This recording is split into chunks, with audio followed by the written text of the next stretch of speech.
بسم اللہ الرحمن الرحیم۔ السلام علیکم ناظرین، ساہیوال میں تھانہ سٹی پولیس نے علاقے میں امن و امان اور کرائم کنٹرول کرنے کے لیے سرچ آپریشن کیا۔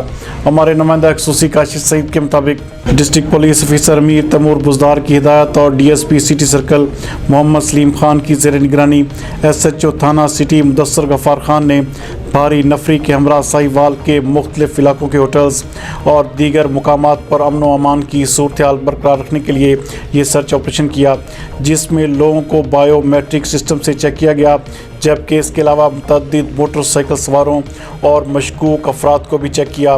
اس کے علاوہ 5 سگریٹ شاپس اور سنوکر کلبز میں نوجوان لڑکوں کو وارننگ دے کر اپنے اپنے گھروں کو روانہ کیا، جبکہ متعدد سنوکر اور بلیئرڈ کلب کو بند بھی کروایا۔